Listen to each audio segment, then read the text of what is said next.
The morning my mother told me I was too sensitive to be a bride, I was standing barefoot in the aisle of a bridal boutique, holding a dress I couldn't afford, and trying not to cry in front of a 19-year-old sales associate named Brianna. That should have been my first clue that this wedding was never just about me marrying Luke.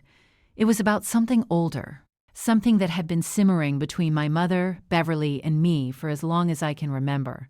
My name is Lily Sheridan. I'm 30 years old, and if you'd asked me a year ago what my biggest fear was, I would have said disappointing my mom, not losing my job, not getting divorced, not public speaking, disappointing her. Isn't that wild? A grown woman with a master's degree, a mortgage, and a very solid skincare routine, and my biggest fear was still that tight little look she gets around her mouth when she thinks I've fallen short. Paige, my sister, never got that look. Paige is 3 years older, tall, glossy-haired, the kind of woman who somehow looks coordinated even in sweatpants. When she got engaged to Colton, Mom cried for 2 days straight. I'm not exaggerating. She called everyone, Aunt Helen, Aunt Karen, Grandma Ruth, even a second cousin in Arizona, and told them, my baby is getting married. There were balloons. There was a catered brunch. There was a custom hashtag. It was like the royal wedding, but with more sweet tea.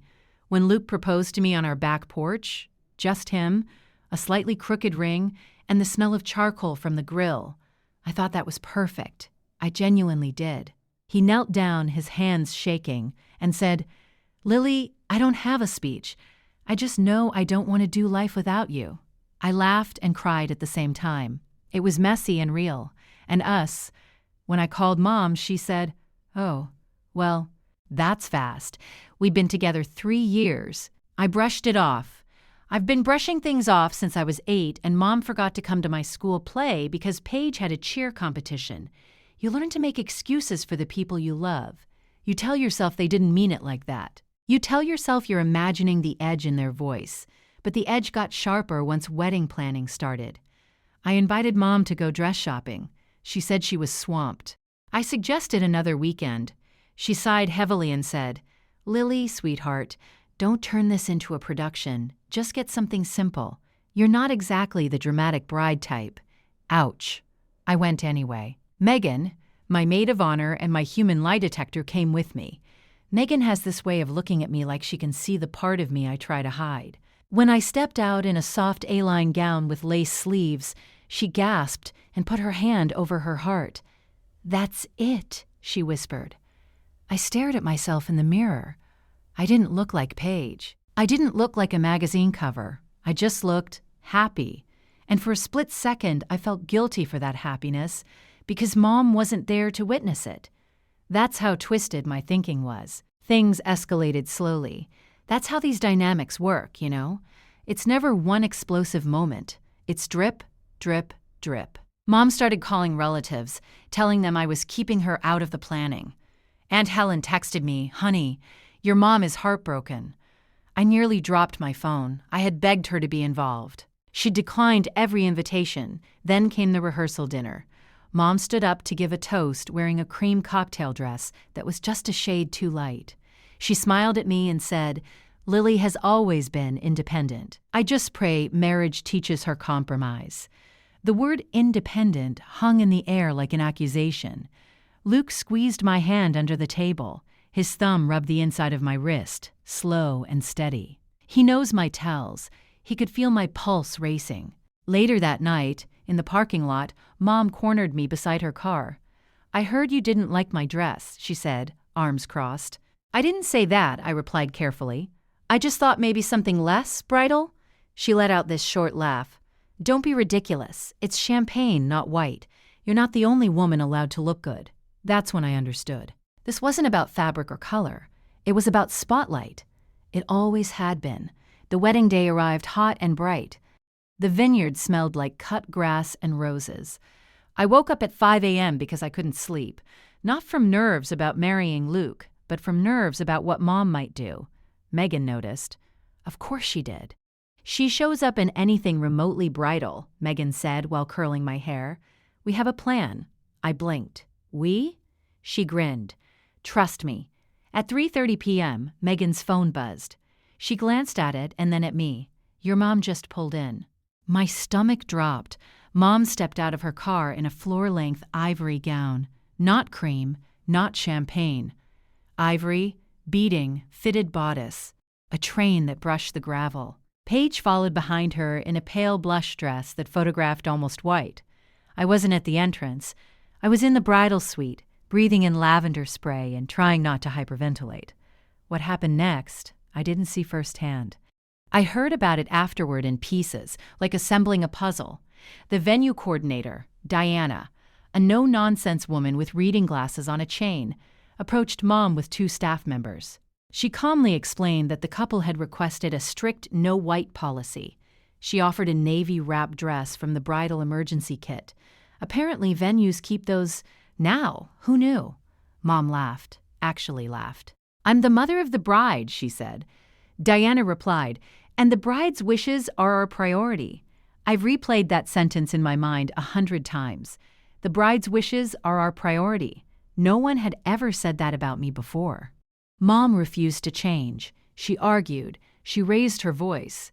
Guests started to stare. Paige stood frozen, looking between Mom and the entrance like she was watching a tennis match she never signed up for. Finally, Mom turned on her heel and walked back to her car. The train of her gown dragged through the dust. Paige stayed. That part still makes my throat tight. She accepted the navy dress. She changed. She took her seat in the second row, eyes red but chin lifted. When the music started and the doors opened, I didn't know any of this yet. All I saw was Luke at the end of the aisle looking at me like I was the only person in the world. His tie was slightly crooked. Of course it was. And his eyes were already glossy. I walked toward him feeling strangely light, like something heavy had been set down without me even realizing I'd been carrying it.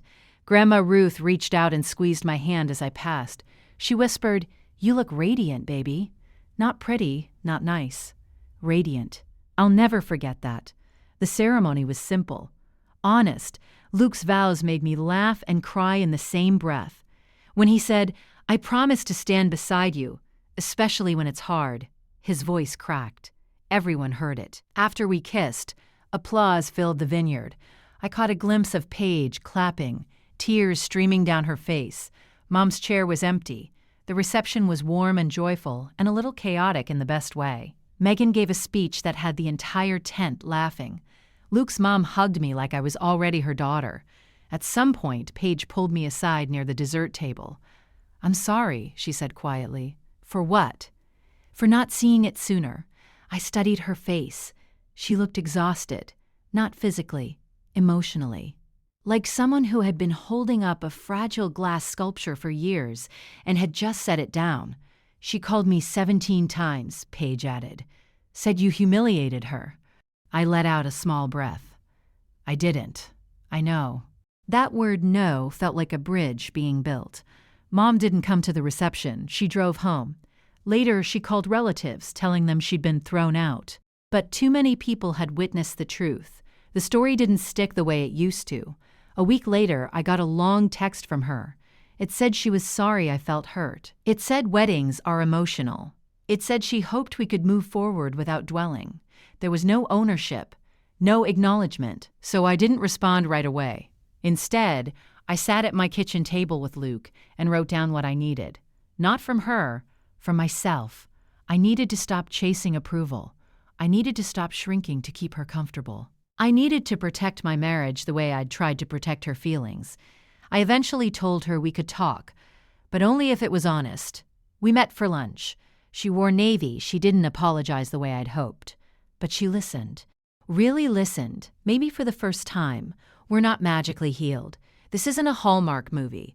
But the power dynamic shifted. She knows now that I will not bend just to keep the peace. And here's the part that surprised me the most. Setting that boundary didn't make me feel cruel. It made me feel calm. If you've ever stood at the edge of your own happiness, wondering whether you're allowed to choose it over someone else's expectations, I see you. I was you. Boundaries aren't punishments. They're clarity. The ivory gown, it's still in Mom's closet. She tried to return it. The boutique refused. Every time I think about that dress hanging there, untouched, I don't feel anger anymore. I feel finality. Like a chapter closed. Luke and I are 7 months into marriage now. Ordinary Tuesdays. Shared grocery lists. Inside jokes. Peace. Real peace. If the story felt familiar in your bones, if you've had to protect your joy from someone who was supposed to protect you, tell me in the comments.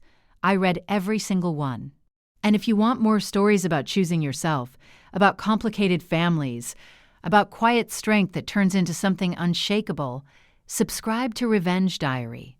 Share this with someone who needs the reminder that loving yourself isn't betrayal. It's survival. I'll see you in the next one.